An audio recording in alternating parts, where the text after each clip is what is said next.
Well, Phil, thank you for welcoming us over into your home here. My pleasure. The name Phil O'Bannon carries wide and far. You know, everybody that we've been speaking to since we started the podcast 5 years ago, everybody's saying, you got to get Phil O'Bannon. You know, it's like you're the mayor here in Boca Grande. Well, I'm honored. I'm just old, I think is probably why. I would say you're the most recommended guest we get. Yeah. Thank you. Yeah. Tell me a little bit about your family's history with Boca Grande, with your dad and Fingers, Floyd. We've always been in this area. I was born in Fort Myers, and I grew up where Cape Crawl is today. That was originally a quail plantation that my father ran, along with running the Phipps's yacht. And we fished up here a lot. We didn't fish in the pass that much, but we fished in Charlotte Harbor, Pine Island Sound. In fact, a great tarpon story with my dad that I thought was a wise tale originally is they came up here in the 50s that somebody told Dad about it, and they had an old houseboat, 110-foot houseboat, and had inboard skiffs. And back then they used old lever-dragged, open-faced reels, you know, where they had the thumb drag. They jumped 235 tarpon the first day. Wow. And I thought, no. Well, the story goes they had to go into Punta Gorda. There was one tackle shop. They bought everything they had because they ran out of lures, and had similar fish in the next couple of days. But I thought it was a wise tale. But I went as a kid, a little kid, with him up there, and we'd have to drift in them with the inboard boat. But it would be acres and acres of tarpon on top in Charlotte Harbor. And you drift into them, and if you didn't jump 20 or 25, it was slow. But the idea wasn't to catch them. You'd bend the barbs down. Dad fished with mirror lures. I fished with a Zara spook because I loved the strike. I mean, I didn't want to hook them. I just wanted to see the bite. But it was really something. Wow. What year was this? It would have been, he went in the 50s originally. I would have been in the early 60s. But as it turned out, it was good for a long time. And then some of the guys here, you know, the tarpon fishing would slow in the pass. And then other people too. They'd go up and troll for them, and that put them down. But even when I moved here in 85, you could go up there at daylight and jump 5 or 6 on fly pretty easy, and then the boats would show up and they'd go down. Interesting. Tell me about your dad. What was his nickname, Fingers, all about? Fingers, he was the black sheep in a Christian family. My grandfather opened several Church of God churches throughout Florida and Georgia and South Carolina.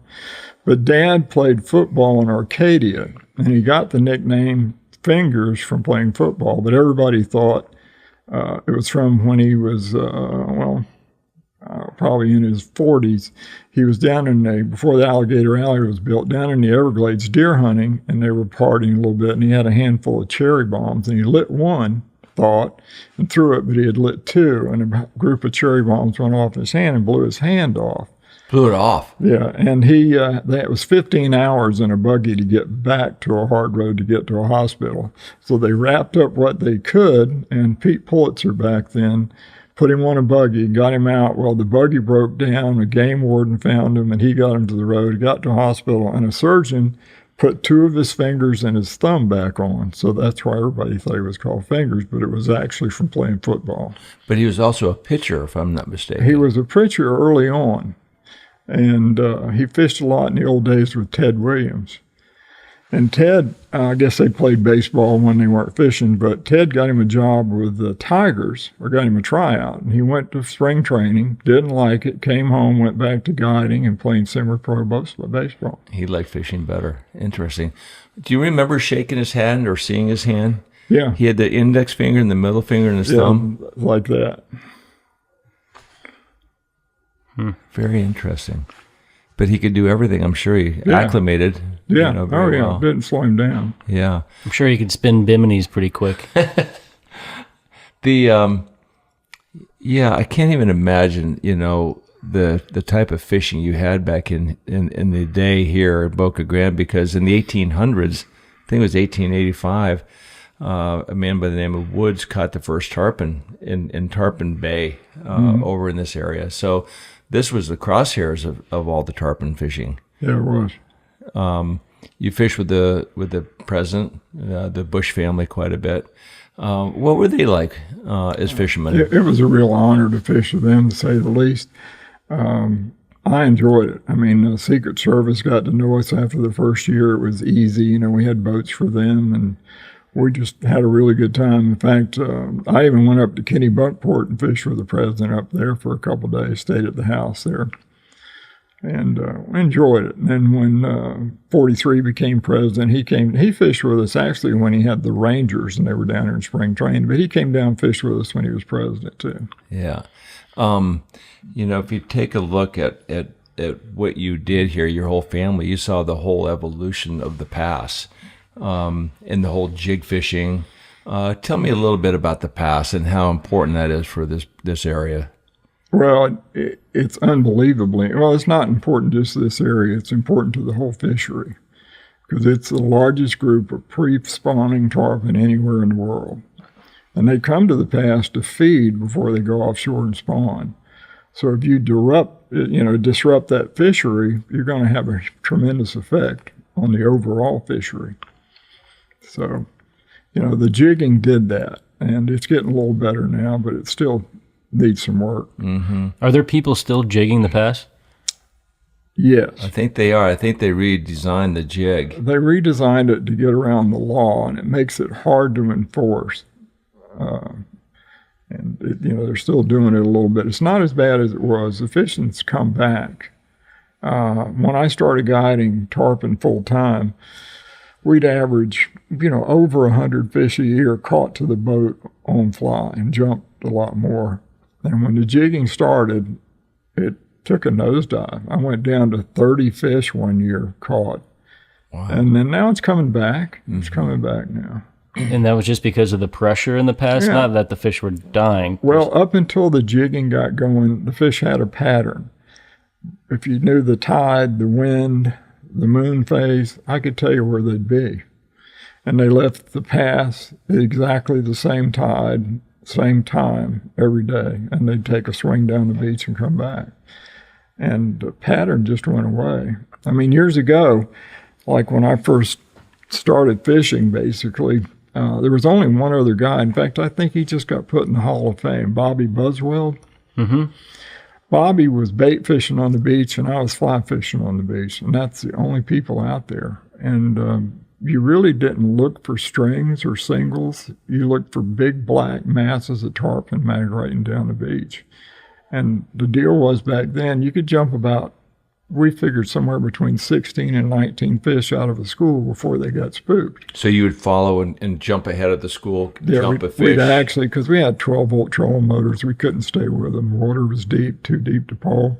We'd run way around in front and let them come to us again. Mm-hmm. How fast were those fish moving? Not real fast in those big bunches, not like they do today. I remember fishing down here with Eddie Walker one time. We fished the pass. I'd never seen it. We were fishing Homosassa, and we had some really slow fishing. And Eddie said, "You want to go down to Boca?" And I said, "Yeah, heck, I want to go catch a fish. I don't care." And I didn't care about bait fishing or fly fishing, although I really wanted to catch them on fly. And we came down to to Boca. We had a hamburger, and we bought 12 crabs. And we went out of the pass, and we got on the outside a little bit. And all of a sudden, our boat was in the middle of a donut. And there must have been 500 fish, and it was almost they were spinning so fast that it was almost like a whirlpool. Mm-hmm. And you'd throw that crab out there, and instantly you were zinging, And we went over on the beach a little bit later, maybe the following day, and we found a group of fish. And once we got in there, all of a sudden all these boats were coming on top of us. Yeah. Do you remember when all of a sudden that changed when you had your own fish and all of a sudden it was getting crowded out there? Yeah, the etiquette went away when we started getting a lot of out-of-town boats. When we just had a few people fly fishing. There was Andrew Bostic and a guy named Mike Rear, which I think is probably retired now. It was only 2 or 3. The etiquette was great. Nobody got in anybody's way. Like Bobby Buswell and I, if I could see him, that's as close as I wanted to get. I mean, I don't think we ever got within a quarter of a mile of one another. But I knew I was in the right area if I saw him, because he really was on the fish. And we'd fish down, off Fort Myers Beach to up off Sarasota. How many schools would go down that beach?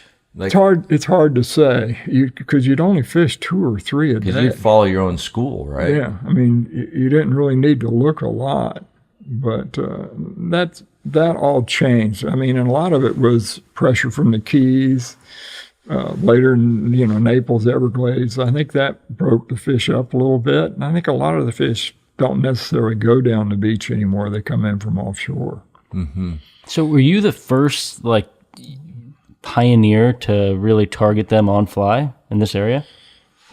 Yeah, in this era. But I think there's a little book out that Dimrick wrote in the early 1900s. He caught one on fly then, right. I think. Yeah. But I'm talking about taking charters and making a name for yourself. Yeah. You were the first. As far as I know. Wow. So you were the man who made this place famous. Yeah. To give you an idea of the way it was, Billy Pate was the first guy that I fished with that really was a pretty good fly fisherman. And were you in the Keys with Billy or here? No, he called me and wanted to come fish up here because he heard we had a lot of fish. So he came up here and fished 4 days. And we'd find these giant schools of fish, and he's trying to pick a fish in the turn, a big fish. And every time he'd throw, the fish behind it would grab the fly. And in 4 days, he actually caught 26, but he jumped 62. Wow. So if he'd have just thrown and fished, I don't know what he'd have jumped. He was always looking for that. He's looking for that big fish. And then he fished with me a couple years, and we had good fishing, but I went with him to Homosassa with, I think it was Nat Ragland with his guide up there, and fished with him a couple days, and we jumped 2 really big fish. And Homosassa is beautiful. Well, I came back here with one of my customers and caught 7 the next day, and I thought, I really don't need Homosassa. Hey, I got a question for you. Tom Evans caught these great fish that became world record fish.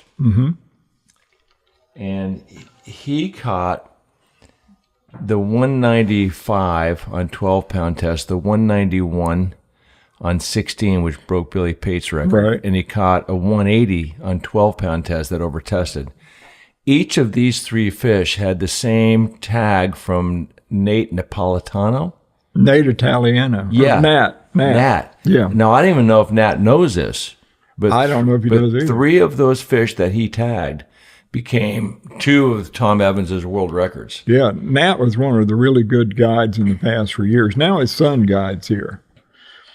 And now he's been around a long time. So if you were the first to really pioneer this area on fly, how did you know how to tie leaders and knots and the tippets and the flies? Did you have a mentor? No, from the Keys. My dad, worked for the Phipps family. And then when he kind of retired, I worked for him as a kid too. And I'd go to the Keys every summer. Denny Phipps loved to tarpon fish, and he'd usually charter Eddie Whiteman, Mike Collins, and I think he fished with Huff a little bit. But I was like the 3rd guide, and I'd get with them. They'd kind of show me how to tie leaders and show me some flies, and I learned a lot, and I brought that back here. And it was interesting with them, too, because I asked them about here when they discovered Homosassa while we were fishing in the Keys. I think they flew up there with Carl Navray. And they said, well, it looks good, but the water's deep and you got a lot of fish. It just doesn't look that good for fly fishing. So I said, okay, I'm not going to say anything. So they said, Homosassa looks better. So I just took what they taught me back here and got started. Who was the best fisherman you ever fished with? Best fisherman? That's hard to say. It's Tim, the way I would rate it, I think the guy that gets really excited and doesn't make a good cast, I love that. Why? But the guy that doesn't get excited, can't necessarily cast great, but can get the fly to the fish and get the bite, that's the guy that's a good fisherman. And why does that make him so good? He doesn't get excited. Oh, because he can keep his cool and hook the fish. He gets excited after the fact. It's like the one guy we were talking about earlier that I've had for years that's caught a lot of fish with me. anymore, and he quit fishing with me a few years ago, but he'd hook a fish, and the fish would jump, and that's all he wanted. He'd turn around and start talking to you. The fish is running, jumping, he's not paying any attention. And then he'll say, let's get on him and get another one, and he'd break him off. So he just wanted the bite. Just wanted to bite. I have a friend in the Lower Keys that was like that. A man by the name of a Texas man by the name of Bergeron. He would get the bite and just jump him and break him off. He was always afraid of hurting the fish, get them too tired and stuff. But you ran a lot of really big boats around the world, right? Yeah. Motherships. I was very fortunate to work with the Phipps family growing up.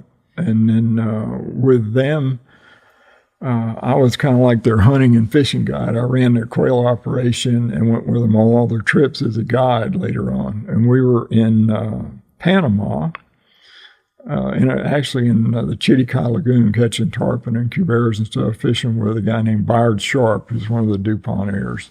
And we've known him for years. He's been with us on a lot of trips. We were in a skiff, and he said something about, I'm building a new boat, and he was always joking around. I said, well, look, I'd have applied for the job. He said, the job's yours. And I thought, just kidding. That night at dinner, I'm up in the cruise lounge with the crew, and the steward comes in and said, Mr. Phipps would like to talk to you back aft. That was the owner. And I thought, what have I done now, as a kid? So I went back there, and he said, we understand Mr. Sharp offered you a job. I said, well, I thought he was kidding. And he said, well, he wasn't, because he was building had built an 80-foot burger. And they said, we're paying you as much as the captain now, and you're about the same age, and we think it's a good opportunity for you, because they were great friends. So I went to work for Mr. Sharp in 85, running that burger. And we later built a bigger boat. You went all over the world. Well, not really. Went all over the Caribbean. Mm-hmm. Where the Phippses, we went through Panama Canal a couple times. Did some fishing there. Got to fish in Guatoon Lake for peacock bass, which that was spectacular. Did you fish for the tuna and cat K? I did as a kid. I enjoyed it. One of my favorite things to do. There's nothing more exciting than that. I mean, when you think about it, you're in a tuna tower, and that's another story too. But you're in that tuna tower, and you see them, and you spin around, and they're moving 15 miles an hour sometimes. And you drop that bait back, and, you're bringing it across each fish in the school.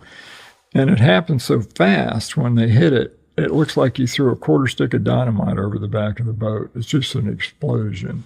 And there's no real backing down on tuna to start with, like you see a lot.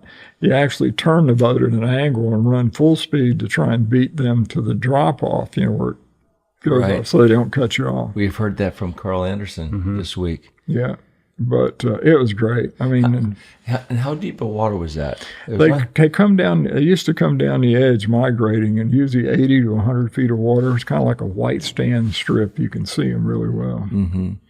Were they feeding up on that shallower water? I don't. Why would they go up there? They were migrating down that edge of the Gulf Stream, going north. Do they? But they don't do it anymore, right? No, and a lot of it, I'm sure, was our fault to a certain extent. I mean, I got to go over there first time when I was a kid at 9, and I could stay on the yacht while Dad and them tuna fished.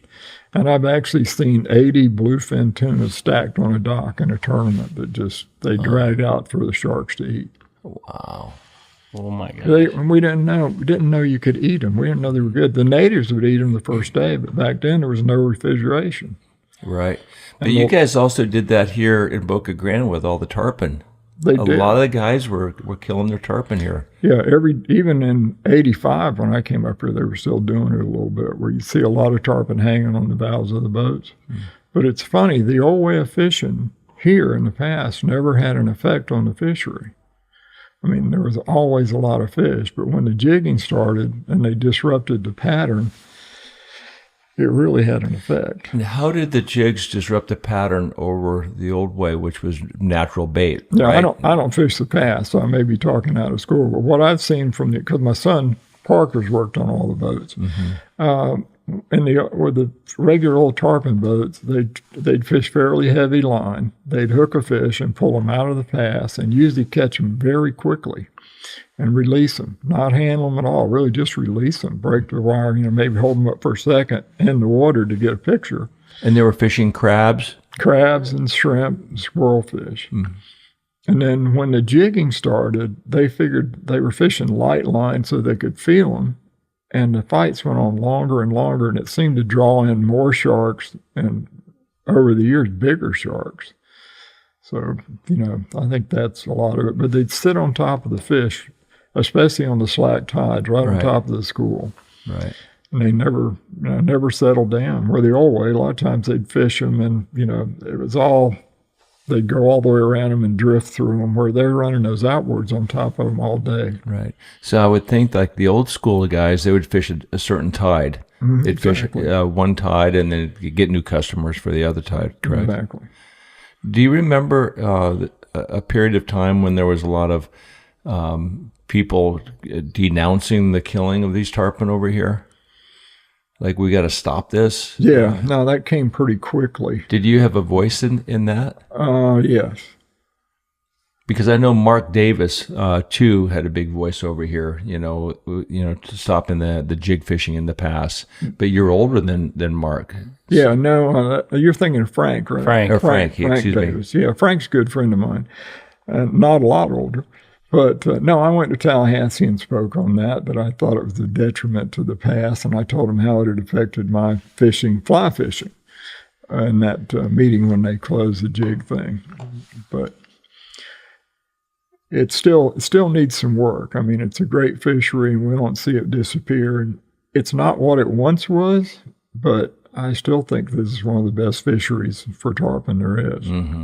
I mean, lately anymore with the job I've got now, I've been blessed enough to be working for one individual, and then I can take my regular charters and he's not here.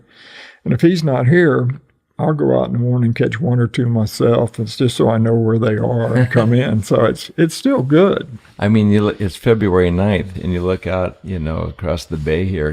What a beautiful home you have. I mean, somebody's out there catching a tarpon right now. We were going over the bridge it's thinking... It's getting close. Yeah. It's getting close. We were thinking someone's casting at a tarpon right now. I know. Florida Bay and, all the guys down there, they're out there. They're getting them down there, but I think the water's probably a little bit too cool. It's a little cooler further here, north a than where little they're cool. now. It's getting close, though. So when you're fly fishing over here, does every fly fishing guide have a trolling motor, or is it shallow enough to pull? No, a lot of areas are enough to pole. My son poles here all the time. I mean, he specializes in it, and it's better. There's no question. But a lot of the water's too deep to pole. I like to get in areas where I can know they're coming or where they are and basically stake out on them and either wait for them or ease around on them. Because years ago, the trolling motor didn't bother them at all. I mean, with beginner customers, to be honest, I'd get on a school fish and they throw it out and I'd say, strip out a little bit more line, and I'd actually pull the fly around to the school. And, that's how easy it was. I want to fish back then. I know. It didn't last long, but that's the way it was. Tell me about John Emory. You fished with him a little bit, right? I met him in the Keys years ago. I was fishing with Denny Phipps. And, I was a kid, but I got to meet him back then.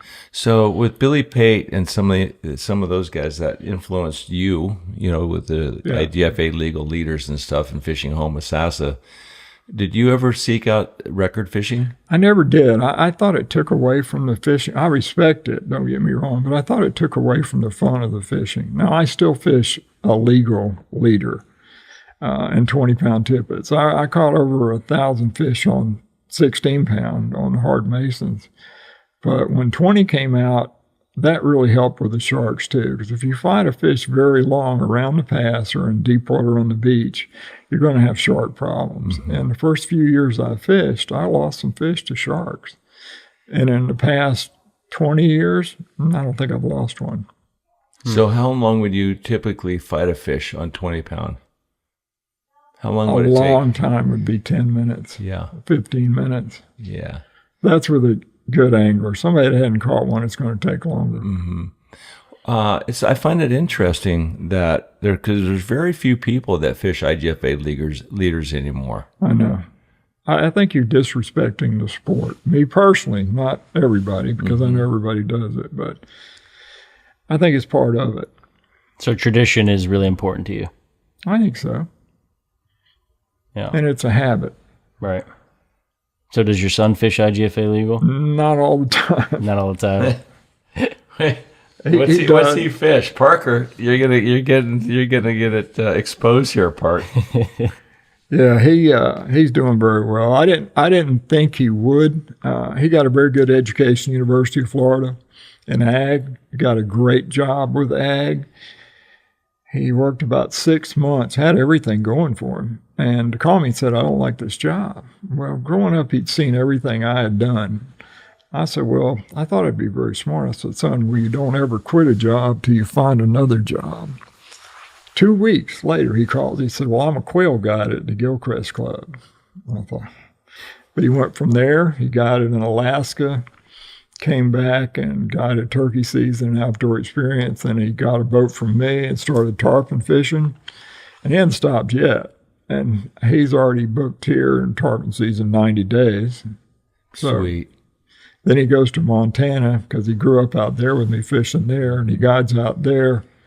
Usually the month of August, early September. Then he takes 2 weeks off and goes elk hunting. Then he goes to Louisiana and fishes those big redfish. I want that life. I know. That's a good schedule. Right? Yeah, and it's fun. He fished out. I used to fish all the redfish tournaments years ago, and he was out there with me as a kid, pre-fishing and stuff. So he loves it. Did you fish them for quite some time, the redfish tournaments? I did. I just got to the point where you could make expenses but I couldn't make any more money than I could make guiding. And once I'd fished the whole event a couple times, I decided I'd go back to guiding. Yeah. Tell me about your relationship with Montana. Well, the job that I had working for Byard Sharp running the yacht, he would go home. Usually it started at Easter, then he got into tarpon, and then it got into May. And I'd fish my tarpon season, usually till at least the end of June, early July, and then I'd go to Montana. And I kind of fell in love with it, so I bought a place out there in the late 80s, and would go out there every summer and do a little fishing, did a little guiding, had some customers out there. I used to work through a fly shop in Bozeman, the Bozeman Angler. A friend of mine, Rod King, owned it. Had a guide license through him and guided out there for a while. And then did a little elk hunting, that kind of thing. Do you guys still hunt elk? Your son does, right? He does. Do you still go out? I will when I have time. Uh-huh. But right now I just haven't had time. I find that, the whole freedom thing to do things on your own is the greatest of things that we do. But do you ever find yourself being stuck as a guide and running these big boats? Or did you have a real passion for these big boats as well as, I did. working for these gentlemen? I worked for great people. Right. I mean, the Phippses were a great family. In fact, I still see, I say young Ogden Phipps. He's not young anymore. Still see him once in a while. Great guy. We went hunting with him 2 years ago. And then Mr. Sharp's like working for family. I mean, he was one of those guys that would actually come down to the boat and say, "Where do you think we ought to go?" Wow. So he was following your lead. Mm-hmm. Where were some of the great fishing spots where you went other than Bimini? Well, Bimini and Cat Key, but like early on, we started exploring the Abacos on the west side. There was, I think, one other boat that fished over there at the time. In fact, a guy that we both know well, Tom McGuane, went with us on one trip over there. And that was a great story. I had him, and he's a great fisherman. And we were in the southern end of the Abacos, and we caught a lot of fish. And he and I were wading one afternoon. It was one of those perfect tides. The tide was just starting to flood, and we're on this bank, and it's coming up. Fish just tailing everywhere. And he probably caught dozens, maybe 40 bonefish, just one right after the other, making great casts the whole time. Having a great time. And then tide's coming up, and he gets up, and I look down the flat, and I see this black tail coming up. I said, "Tom." Was he headed for McGuane? Yeah. I said, "Tom, here he comes." So we tie on another fly real quick, and he makes a bad cast and hits that sucker right in the head. He's gone. So that was the end of the day. he made 40 great casts and one bad one. So that was a big bonefish that was Permit. Big blacktail. Oh, okay. A big one. Because I've been over there at times where I didn't know better. It was like the first time I'd ever fished over there. And we were on a seaplane. The seaplane dropped us off. We were filming, and the seaplane was going to go elsewhere to get some more fuel and come back. My buddy and I. And we were done filming the show that we were over there to film. And we're just fun fishing, and I'm catching these bonefish, and I'm wiping the slime off of my socks. And now the tide's starting to come in. It's getting deeper and deeper, and all of a sudden, here come some lemon sharks, and they're surrounding my socks. Yeah. And I'm getting so scared. I'm going, "Where's the plane? Let's get out!" And then I'm banging these sharks off with the butt of my fly rod. It was incredibly dangerous, but. No, the Bahamas. We've had so much fun fishing over there over the years. Too. But you told me the story that you had where you were in the Bahamas or somewhere over in that area with your boss, and your boss had a girlfriend, right? Oh yeah, I was working as a mate before I really got into yachting. We were fishing the marlin tournaments, tuna tournaments, and all that, and. We were taking the boat back, and he said, the boat has to be in Ocean Reef tonight, and it's blowing about 30 out of the east. What time of day is this now? This is the morning we're supposed to leave. And he gets on his jet and leaves, and I told the captain, I said, it's too rough. Why did he have to leave? Because he had told his wife he would be in Ocean Reef, I think. So she didn't know that they were in the Bahamas with the boat? No, with a girlfriend. So he's taking the girlfriend somewhere and then meeting her there, and the boat was supposed to get there before she did. And he was supposed to be on the boat. So I told the captain, I said, it's too rough. He said, well, we got to go. And I said, okay. So I just stood there. I told you so.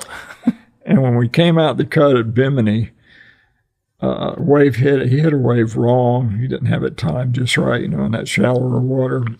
And the couch and everything in the salon busted out through the sliding glass doors on the Bircham and ended up in the cockpit with all the glass and the doors. And we kept going, and it was rough. And we got a bilge pump came on, so I kind of got scared and went down and looked. And the salon itself, floor in the salon, had collapsed on the engine. So I had to go around front and get in there. And the water tanks had split, and it was fresh water, it wasn't salt water, so I knew our hull was okay. And we made it into Miami and just went straight to the shipyard. Oh, my God. Ruined the boat. Ruined it. Reminds me of the movie Wall Street. Wolf of Wall Street. The Wolf of Wall Street, yeah. Was it when you were mating on these big boats, and then all of a sudden you were the captain? What kind of a transition was that like for you? Was it hard to start to learn how to run these big boats? Because at 18, I ran a sports fisherman for a guy in Fort Myers. And we went to, we started here, and we went to the Keys, and he was another great guy I worked for. And he told me, he said, get a couple of your friends, take the boat down to the Keys and get things checked out, and I'll send some people down for you to take fishing. So I got some of my high school buddies, and I had just graduated. One took a car down, one rode on the boat. We went down to Ferro Blanca. So we get down there, and we're all divers and stuff back then. First day we go diving out off Sombrero Light. This is in the old days. We probably shot 150 pounds of snapper and grouper in like a few minutes, and loaded them out. And then we went offshore and we caught some dolphin, caught a sailfish, let it go, and we got all this fish. So we're back at Ferro Blanca, and I needed enough fish for like one night's dinner. That's all I needed. So we're filleting all this fish, and this guy walks up and said, can we buy some of this fish from you? I said, not knowing. I said, no, take all you want. Well, it was the chef at Ferro Blanca. Huh. He said, you won't have to buy a drink or a dinner the whole time you're here. So that's kind of the way that started. Yeah. Then we went from there to Bimini and fished there. And then we went to Walker's Cay when Walker's Cay was almost nothing, just one little finger pier. Sure. And that was unbelievable fishing there. You were fishing marlin there off the... Marlin. I mean, the wahoo were a nuisance. I mean, you had to get out of them to try and catch a marlin. But you basically, usually at least hooked a blue marlin. Usually caught a blue marlin every day back then. Wow. Didn't you bring a green marlin into the boat at one point? I did in the tournament one time. We were fishing a tournament out of Cat Key, and it was really slow. Last day, we hooked this fish, and luckily it wasn't a really big fish, only a couple 100 pounds. And the fish hadn't been caught. So get him around there. I mean, this is important. There's some money in these tournaments. And get him around there, so I wire him up. The mate missed him with the gaff. When he did, the fish kind of jumped. When he did, I grabbed his bill and just pulled him over in the boat underneath the chair. Well, the owner then jumped out of the chair into the salon. Well, he flipped both fin oars that were backwards in the chair out. They didn't go overboard, but I mean, then the mate's trying to kill the kill the fish, with a billy club, and I'm laughing. And the owner wasn't happy. He fired me, but he hired me back later. After he got how much was that purse that he won? It was a few $1,000s. The best part of it was we had this fish in the boat with like 30 minutes left, and it was the only one. Then one of the Phipps's captains, they chartered their boat to guys that I knew and worked with. They hooked a fish with like 5 minutes to go, but they were hooked up. And that fish was 560 pounds. So we were second.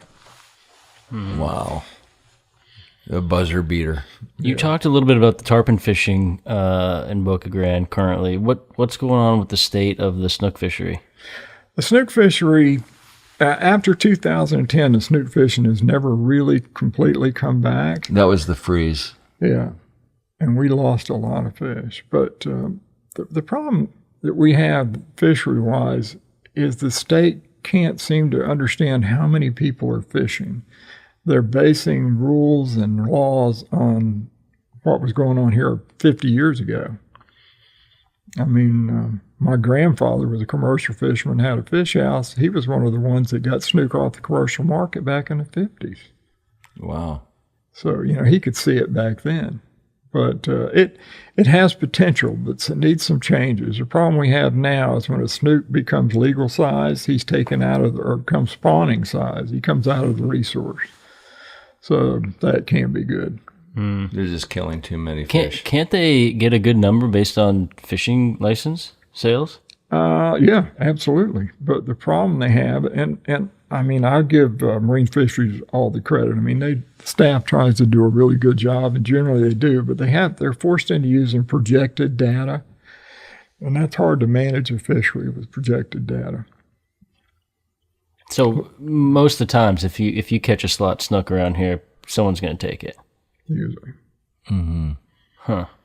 I mean, even some of the guys like Frank Botnick, whose family owns Marilure, he's one of the best guys we got in the area. And a few years ago, not that many years ago, he's one of those that if you could keep 2 snook, he'd keep 2 snook. If you could keep a redfish, then he'd go catch a limited snapper or limited trout. And every day you'd see him cleaning fish. Well, now he's come around to the point where he wants to shut it down. He said it's just too much pressure. It's kind of like the bass fishery in the Northeast. At some point, you just have to kind of like shut it down and wait. Well, the other problem is too is red tide has a huge effect on the fishery. I heard there's red tide right now offshore. I have too. I've seen a little bit of it on the beach. I don't think it's gotten bad on the inside yet. That's what you really worry about. Mm-hmm. But, years ago I went to Tallahassee, spoke before the governor and cabinet over the redfish issue to get them off the commercial market for back then FCA. And back then, I said that catch and release fishing inshore is fishing for the future. But that's hard to sell. Mm-hmm. One of the stories I want to hear from you is running big boats in the dark. I'm always fascinated by big boats. They scare me. It's kind of like when you're younger, big fish scare you. But what was it like running big boats in the dark, especially when you're around shallow water and stuff like that? You have to kind of know where you're going, and if I could stay away from it, I would. But we used to do a lot of dinner cruises here. With Mr. Sharp and his clan when the boat was here, and they would just go slow. Yeah. But didn't you guys run a boat up on a reef somewhere? Yeah, that was actually a guy I worked for when I was 18. I ran his Hatteras. He had hired a big shrimp boat and had planned a trip down to Belize and all through down there. And my dad and everybody had tried to talk him out of going in August in hurricane season because there wasn't any forecasting back then to speak of. And he wouldn't have it. So we went down there, got down there. We got to Ascension Bay, who I'd fished a lot in Ascension Bay, and it started raining, and it rained for days. So one of the boys that was my age on the other boat that went with us, we got a package of shrimp and a couple of spinning rods, and we swam into the beach and caught bonefish in the rain. And then the shrimp boat decided he was going to go ahead and go to Belize, and it was early in the morning. And he left, and it's pouring down rain. And then my boss decided he wanted to go to Belize, but it's like 2 o'clock in the afternoon. It's a pretty good ways. So I said, I'm not going to run the boat down there. Well, we had a Bahamian with us who was a great diver, great guy. He said, I'll run it. He said, it's a full moon, we can see. I said, no, I don't think it's a good idea, because I'd been to Belize. So we take off, and we're running along at 18 knots, and we're getting down there. It's dark, and it's still raining. And I come up on the bridge, and we should be getting close, because back then we had Lowrance, not GPS. Mm-hmm. And it looked like we should be close. And run along at 18 knots, and we can see some blinking lights, but all the markers weren't red and green, they were white. And I looked down, and I could see the reef breaking in front of us. Oh, no. We're going 18 knots. So I just pulled the engines out of gear, and we went up over the reef, and then it floated. And as I jumped down real quick, looked, we were taking on water, well, it jerked one shaft, wheel, strut, everything out of the boat. So I stuck a plug in that, and the bilge pump caught up, and then the other prop would turn. So we eased into Belize Harbor and anchored up behind the shrimp boat, actually, and his anchor pulled in the middle of the night and slid down on us, so we had to cut ours loose and get a spare anchor out and re-anchor. And then after all that, went into Belize Harbor, found a shipbuilder on an old wooden dolly system to get the boats out or dry dock. And they hauled the boat out.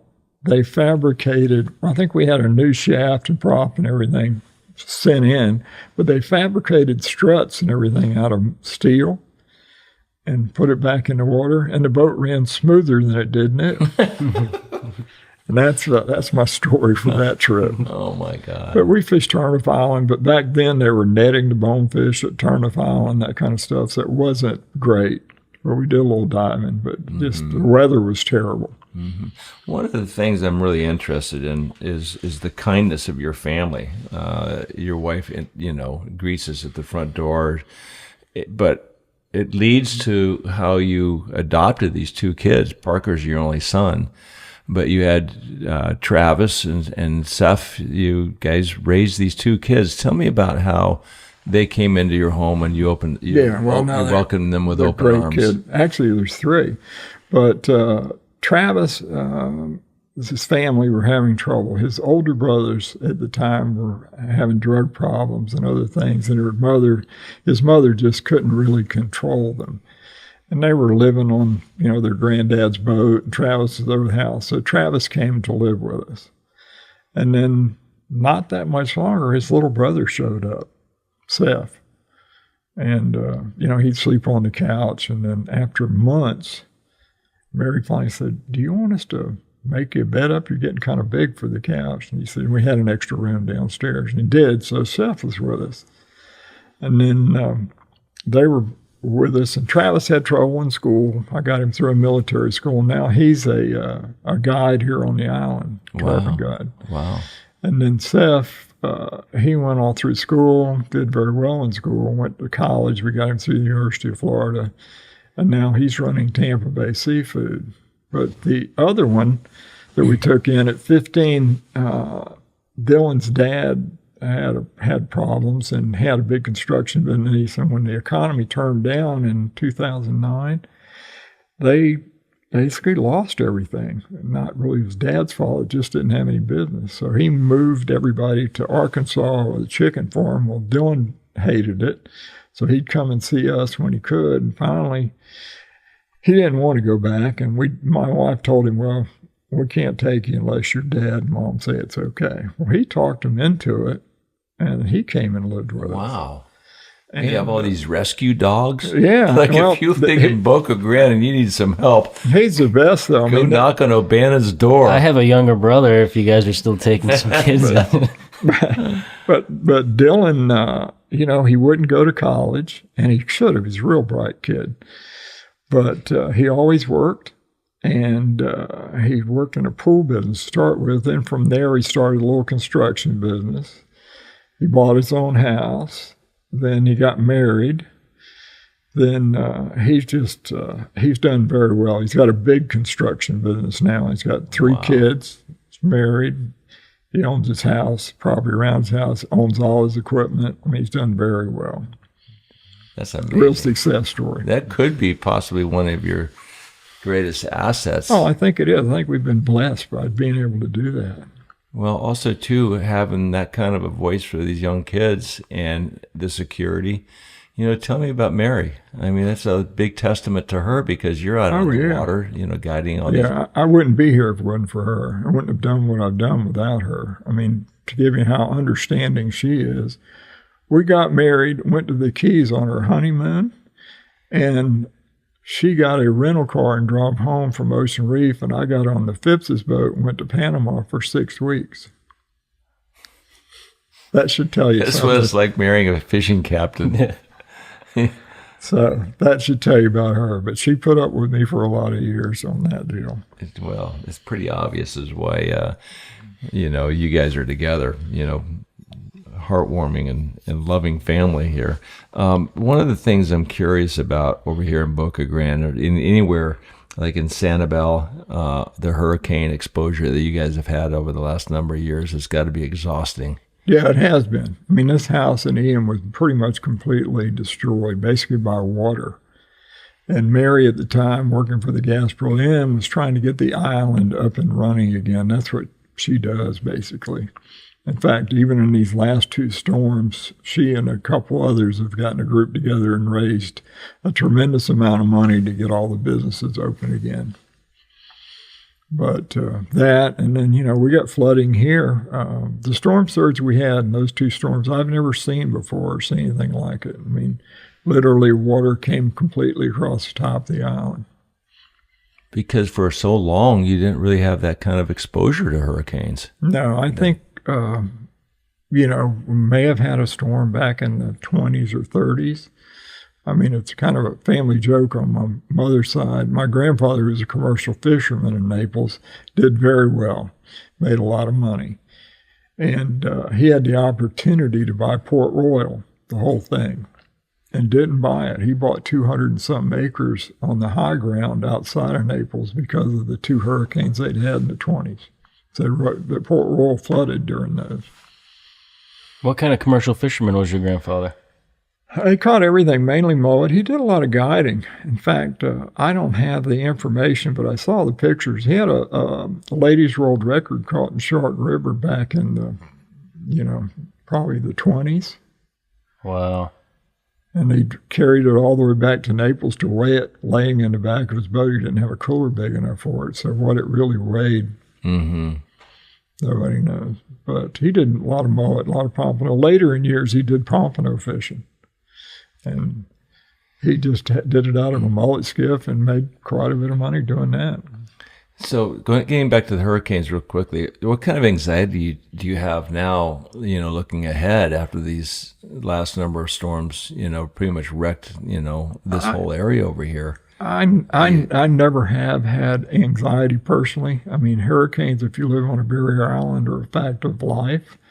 The only thing that worries me now is this could be a trend and not a 100-year event. That's what I'm thinking, because the consistency is starting to build. Yeah, if that's the case, it will change, beachfront living for sure. Where would you move? Inland.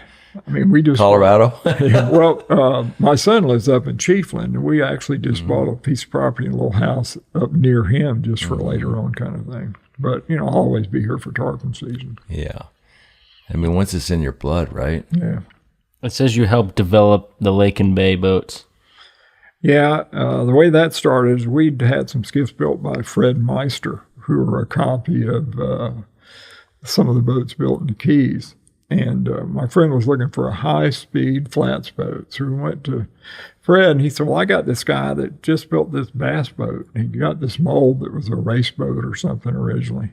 So we went and saw him, and Gene said, well, I don't know anything about building saltwater boats. So the hull was there, and it looked good. So I drew it all out, said, this is what you need. And he built them and then built a boat for me every year. And that boat, they're still building those today. Wow. Same layout. Mm-hmm. It's the Boca Grande model. So is that what you're running? A Lake and I Bay? actually am. I worked with Yellowfin for a long time when Wiley Negler owned it.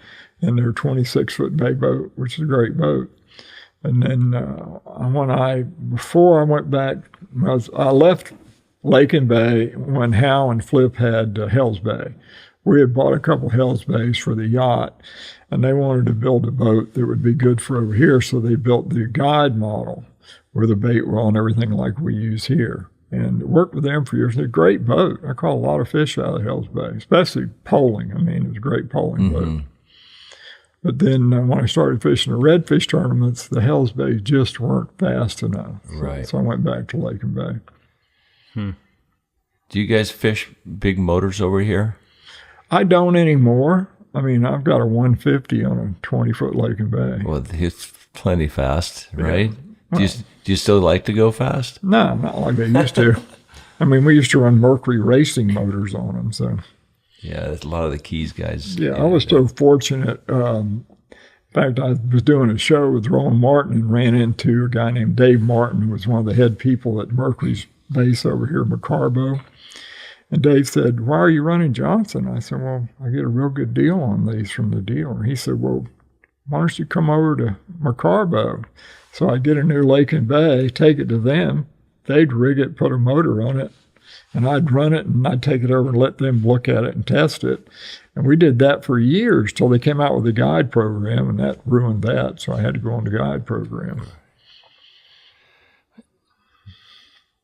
What would you say is your greatest impact over here?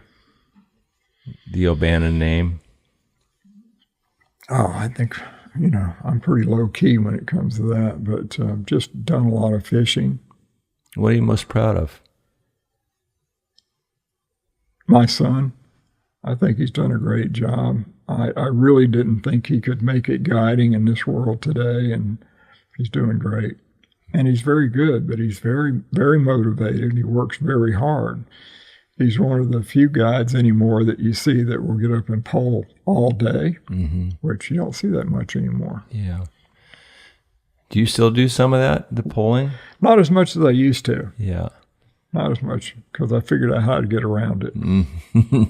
What would you say to a young kid who's aspiring to be a full-time fishing guide? It's tough to get into. You have to have a boat, and boats have gotten so expensive, as you all know now. And unless you've got a contact, something, I mean, one of the best deals you can do is go to work for somebody that has several boats and pay them a percentage to use the boat. But social media seems to be the thing anymore, like these podcasts, get them going that way. Because I did stuff through doing television shows, magazine articles. That's how I got a good business going. Plus, I've always had a job, too, to go along with it, running a yacht or something like that. How much longer do you think you want to run big boats? I don't care so much about big boats. I mean, if I had somebody that wanted me to do it now, I would do it to get it started, but then get somebody trained. I enjoy fishing and guiding. I would much rather take you and see you catch a tarpon than me catch it myself. I mean, after 3,000 tarpon or so that you've caught, you still get a great joy out of it, huh? I do. I still think it's a great fish. Is that your favorite fish? Yeah, I love tarpon fishing. More so than snook? Yeah, I made a name snook fishing early on. But no, I think tarpon's a great fish. Has your techniques changed much over the years? I think it changes every year. The fish change every year. It's not a pattern like it was for many years. But the actual techniques of catching the fish really have not changed much? A little bit. I mean, fly lines change, fly rods change. Hooks, flies, a lot of things. It changes every year, and the fish patterns change every year. So it's more the fish patterns, you think? Because one of the things that we found in the Keys is that we fish almost predominantly with a worm fly, the palola worm. We'll start fishing them, in April. And before we used to only fish them around the worm hatches.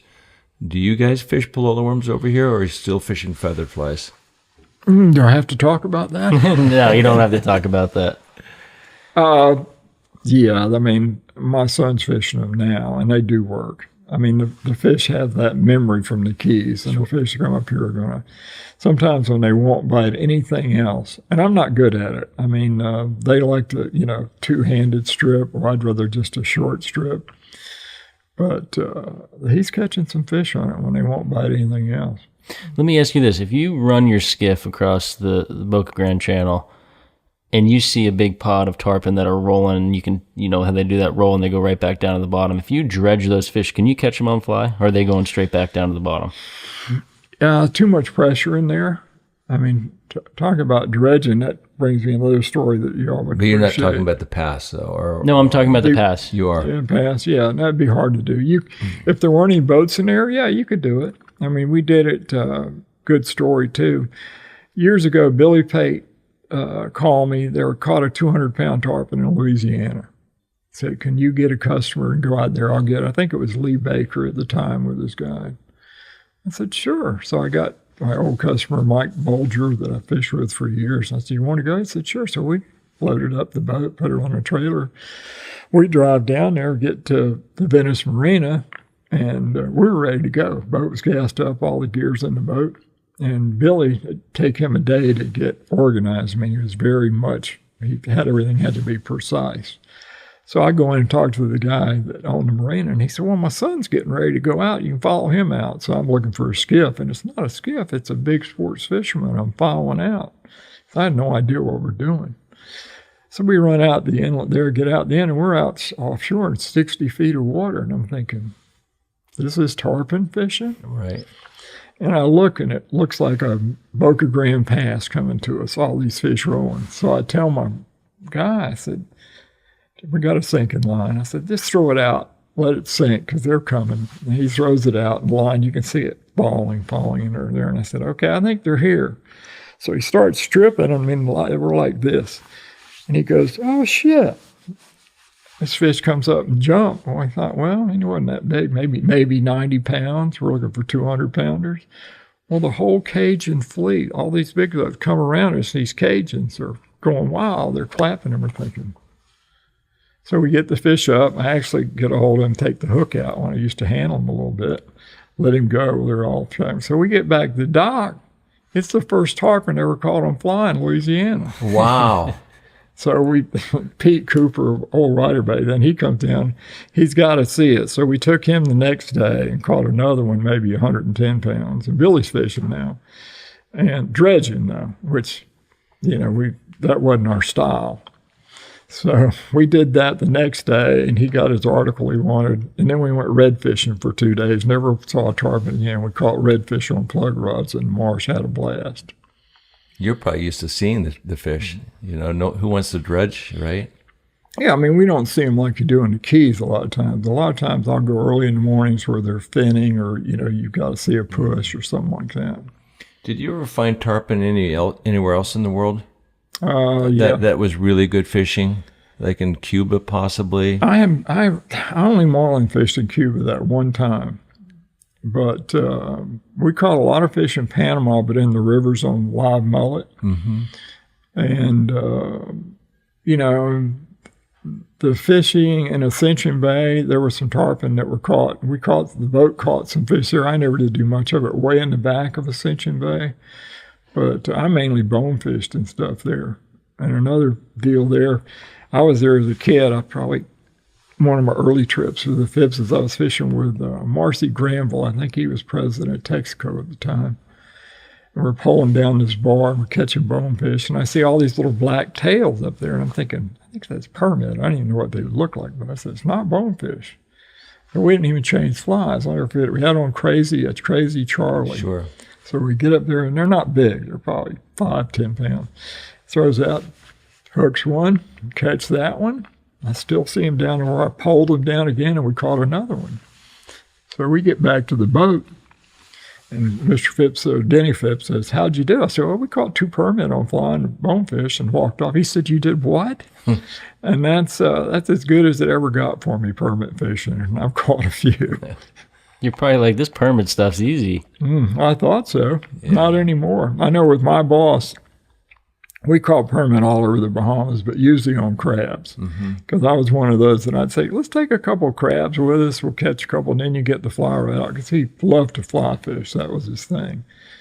And then finally, after years, he said, I want to catch a permit on fly. And I would bet we threw it at least 200. And from things like where the fly would turn around and snag on the hook and the fish would eat it and it'd pop out, he finally caught one. And that was at the Marquesas. No. But to me, it ruined a lot of good fishing. If a crab would have been a lot easier. Yeah, no doubt. But you had some great days in the Marquesas, you were telling me. We did. We used to catch a lot of permit there. Bone fishing was pretty good. And then tarpon fishing, when they came in, was great. I like fishing over there until it got crowded. Yeah. Well, see, we could be out there when the weather wasn't great, when it was hard to run from Key West, because we just moved. You could move the boat all the way around the island and anchor up. Yeah, that was the best. We had a houseboat over there one time we were filming, and it was called the Outpost, which was an old boat that they made into, like a liveaboard. But no, just to be able to wake up over there, that was a special thing. That was the beauty of having those big boats. You could go exactly where you wanted, and you can sleep right on top of the fish. One of the things that was really kind of controversial over here in Boca Grande was the Tarpon Tournament series that they had. What was that like for you to see that thing take place over here? The jigging tournament? Yeah. You remember the Tarpon Tournament that they had, and a lot of the fish were dying? Yeah. And they were sticking them in the stomachs because they're bloating and floating up on near the shorelines. Yeah, one of the funniest things I saw, or not funny, terrible things I saw, is I was fishing up north here while that tournament was going on one time. And I didn't want to run through them, so they were weighing on this north end, or the south end of the island. I was coming from the north. And the water was real clear, and they were pulling these fish in and weighing them and getting them going and releasing them. Well, I came around the point in about 20 feet of water, or 30 feet of water, and here's like 3 or 4 of these giant hammerheads laying there, and they'd let these fish go, and they'd just eat them. Yeah. Just terrible. Yeah, you just can't have tournaments like that going on. Tell me, where do you think the future of Boca Grande tarpon fishing is headed? I think it has a good future. I think get a few rules passed to change a few things, as far as handling the fish, things like that. And, if we get a little more etiquette going, that'd be great too. But, the fish still come. They're still here. I mean, if you haven't seen those, what we call the crab hatch, or the crabs coming out on the moons, it's quite a sight. So if you were in control of the pass, what would you change immediately? I would go back to the old way of fishing. Live bait only? Yeah, I think live bait only. And quite honestly, the simplest thing to do in the pass, which I don't know if it could ever be done, is separate the hook and the lead. Where if you want to fish an artificial bait on a hook, fine, but get the lead off the hook so you're not actually snagging the fish. That would fix it right away. Then how do you monitor it? Who's going to govern the rules out there? Well, that would be something FWC would need to do. I think that's the biggest problem they have out there right now. Yeah, and see, the law that they have now, according to and I understand their point too, it's unenforceable. It's hard to prove. Right.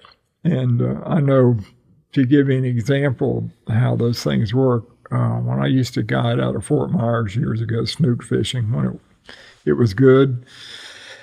We had a lot of people, many people that didn't know any better, come down killing the snook in all sizes and all that. And I started taking some off-duty Marine Patrol back then, officers in plain clothes fishing, ride along, whatever, and show them. And then they started writing some tickets. Well, then the judges at that time would give them a slap on the wrist, let them go. So then I took some of the judges fishing and showed them. And then it got to be a serious deal if you got caught with an illegal snook. And that's kind of what, in a new scale, needs to happen today. Mm-hmm. Right, but I can see how it's unenforceable. I mean, what are you going to have FWC boats in the past with binoculars looking at everyone's rig? Right. You know? That's the hardest part. Yeah, and they're all nice guys. I mean, I worked with all those guys a lot over the years with the Bush family. You know, they'd all come for that. I think it's more probably peer pressure that would monitor the whole thing, you know, knowing who's doing what. And It does. just, you know,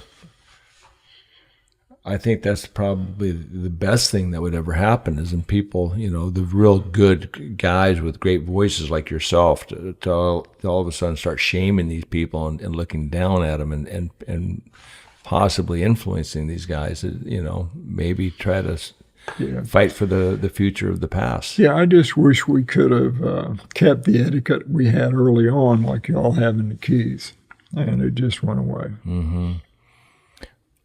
Like Nikki just had made mention, you know, how, you know, the future and what would you like to, like, you know, try to like push forward, you know, the etiquette of the past. But I would say, you know, at this point, you know, what are you most proud of with the O'Bannon name? You know, you said your son, but you're very humble and very modest.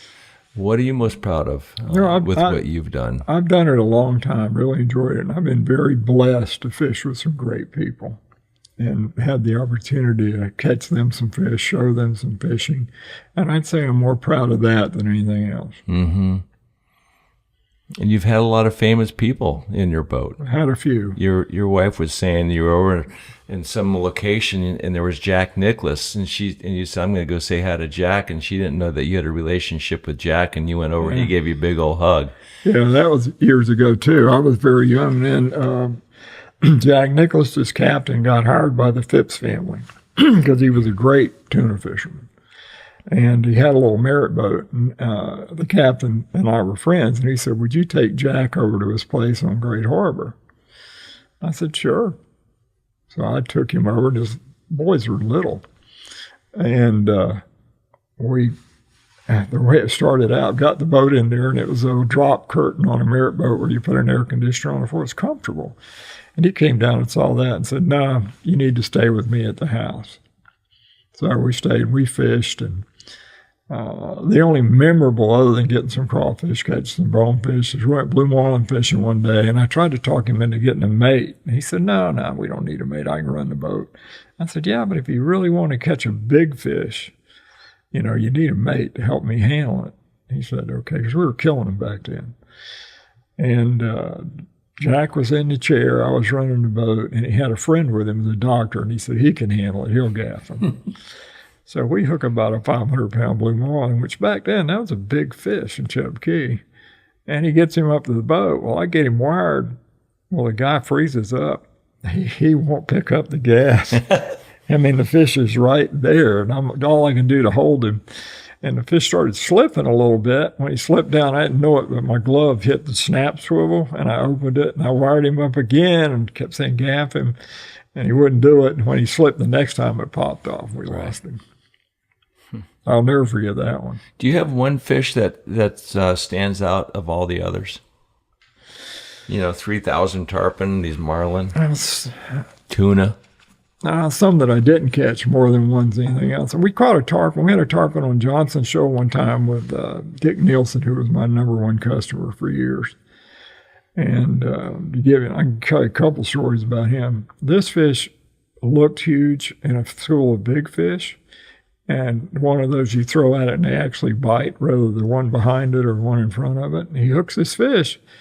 Well, she came up and jumped 4 or 5 times, and you could just massive tarpon. You know, I'd looked at quite a few by then, and we're in shallow water, and she hits real flat, like smack, and laid there. So I pulled up real quick with the trolling motor, and I said, "That's a world's record." How big do you think that fish was? Oh, she's this wide, probably over 50-inch girth, easily 8 feet 50-inch long. girth. That's like 220, you think? So I said, "That's a world's record." And he said, "I don't care about a record." And he reels the leader down, pops her off. Wow.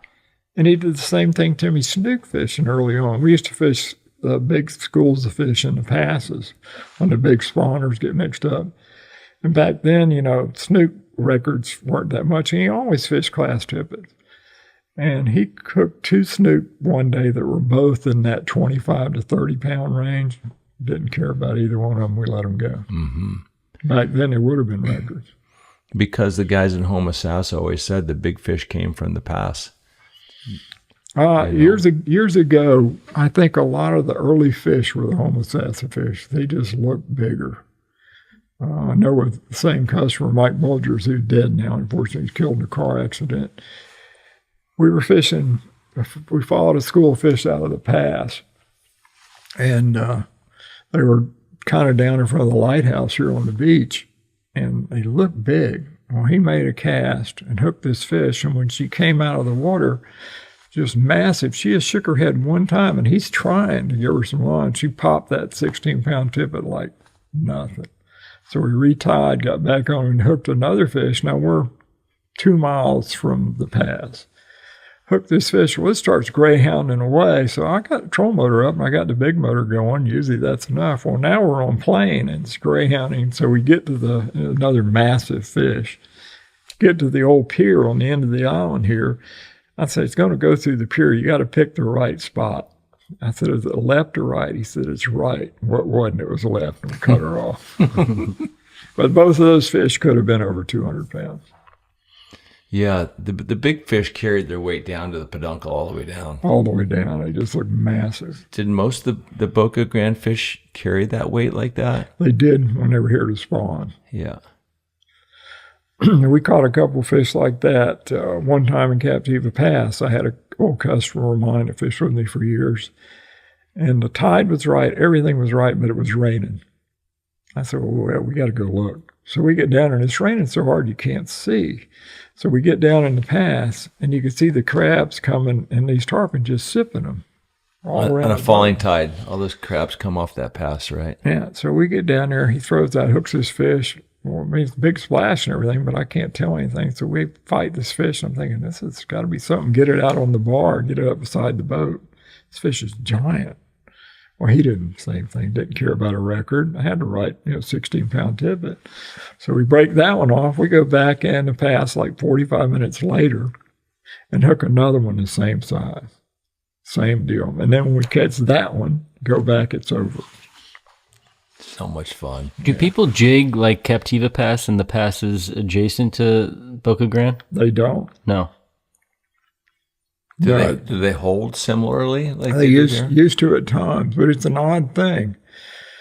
Growing up as a little kid, we did a lot of tarpon plug fishing with my father, and we'd fish them in Pine Island Sound, but I never saw them in Captiva Pass.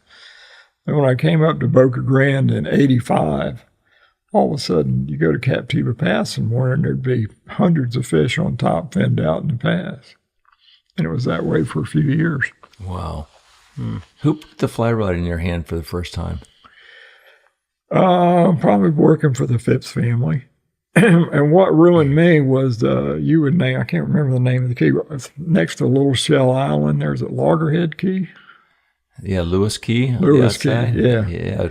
I was with Denny Phipps, and we just got a real fly rod, a 90-12. You remember those? Mm-hmm. Fenwick? I thought that was the coolest thing I ever saw.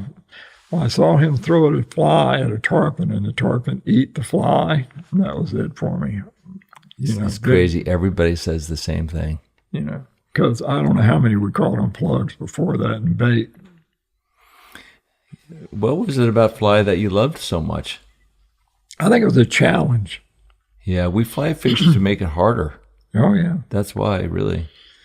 And I think at times it works better than bait. Mm-hmm. I think a lot of time in the middle of the day because the fish aren't feeding in the middle of the day. They're just kind of sliding around. Yeah. Going between bridges. They feed at night, obviously. Did you catch any giants on bait? Yeah, but never really bothered with it. I mean, I love mullet fishing for tarpon. Yeah. Watching that bite, the fish trying to get it. I had to talk to my son about that. He asked me about it. He found some tarpon. I won't mention any places. I said, well, get some live mullet. So they'll bite that. And he said he hooked the mullet on, opened the bail, and let it out. And he said all of a sudden, this 150-pound tarpon comes to the top with a mullet right beside the boat. And I guess he had 7 mullet and caught 7 fish. They like to eat big old steaks, don't they? Yeah, we used to do that in Charlotte Harbor a little bit when the tarpon were still up there pretty good. Get a well full of mullet and slow troll them with a troll motor. Mm-hmm. It's a blast. What about the mirror lures? Because I remember, wasn't it the Lemasters that built the mirror lure? Yeah, originally I think it was. And then the Botnick family owns it now. And Dad used to buy those when they fished up in the harbor with the Phipps family, just cases and cases of mirror lures. And they'd bend all the barbs down. They didn't care about catching them. They just wanted to jump them. Yeah, they're going to throw that thing anyway on their own. You don't have to worry about not catching them with a big old plug. Yeah. But, do you think you're more of a hunter or a fisherman? I love to hunt. I like to hunt turkeys and elk. I grew up deer hunting, loved it, but anymore I still like to hunt. But to me, I'd shoot a deer to eat. I love to eat deer meat. But turkey hunting, I still have kind of a passion for that. And when I have time, I'd love to do more elk hunting. Mm-hmm. But the hunting doesn't surpass the passion for fishing? I don't think so. No. Tarpon fishing on fly is your number one. Yeah. Yeah, no, I worked for Likes Brothers for years, so my guide been to slow down. I got one of their quail operation going for them. But I think we flipped when we started bow hunting for elk and started calling them in. That's hard to beat. Yeah, tarpon fishing slid to number 2 pretty quickly. It's something, nothing more exciting than that. No doubt. What, if you look back at your years on the water, what were the best years? Probably now.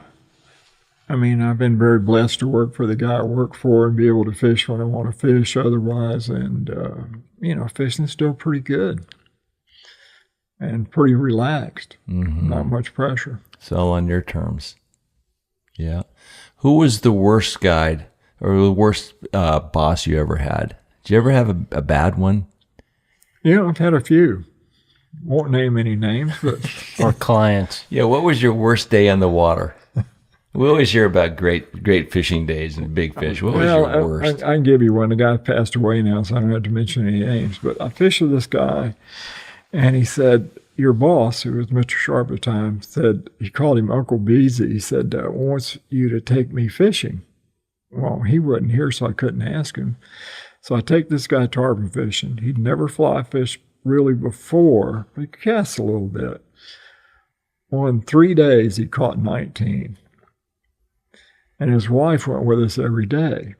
And she would ask all these questions about why do we do this, from what fly, why here, why there. And he'd never answer like she wasn't there. And then the one that got me, this is no joke, early in the morning we're out, and she says, why does the sun come up over there? And I went please, Lord. No answer. Please, Lord, why me? And that was my last fishing trip with that guy. Oh, my goodness. Okay, what's your best day fishing? Oh, God, I've had a lot of them. One of the most fun days I ever had, and it ended quickly, or quicker than I wanted it to, had one of my old customers that I still have today, Johnny Updike Jr.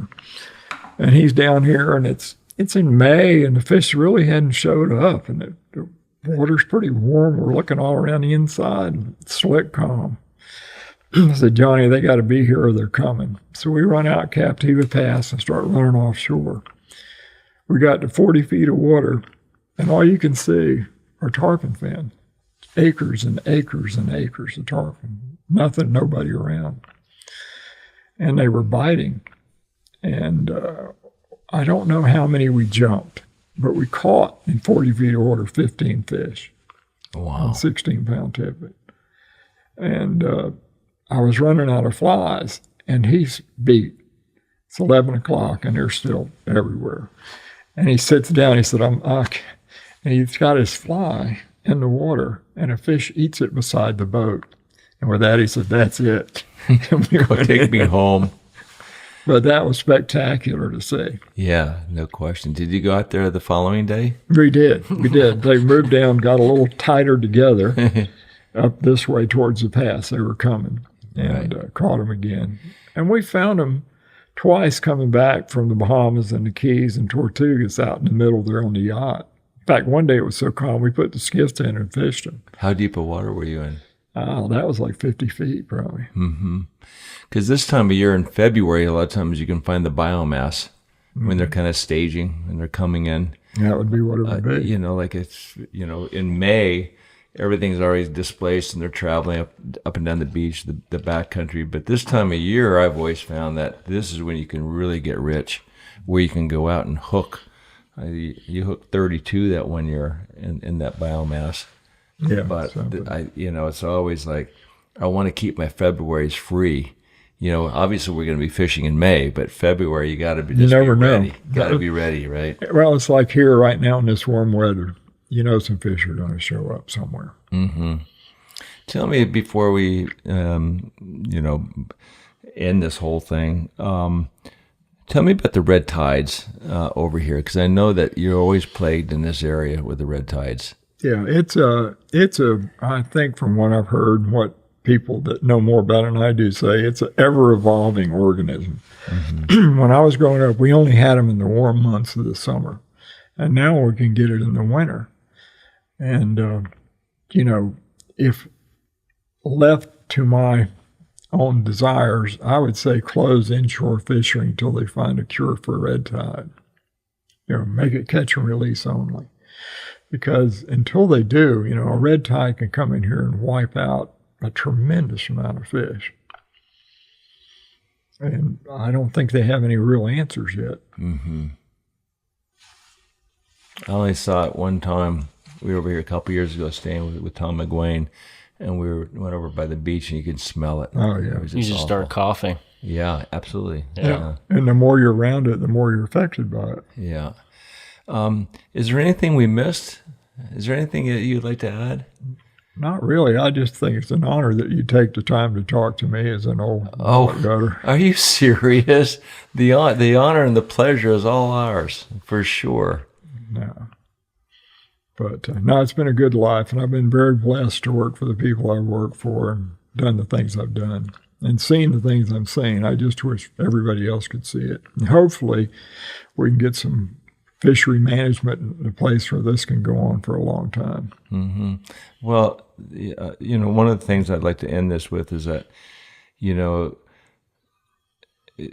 I think Bob Popovic said it best. It's not the fish we caught. It's the friends and the good times we've all had together. That's it. But also, too, it's the impact and the respect that you've gained in your community over here that has spread so far. I mean, you were beloved by all. Everybody says about Phil O'Bannon, you've got to meet this guy. You got to hear his story, because your story is bigger than anyone's over here. So I think that's a testament to your life in fishing and what you've done over here. So congratulations. I'm very honored by that, and that they would say that. They do. So thank you. We really appreciate it. And your wife, Mary, very kind. Okay. Great to meet you, Phil. Thanks so much. Great to meet you guys. Yeah. Thanks so much. Thank you, sir. Thank you. What I saw is West Side Story. What I saw is just a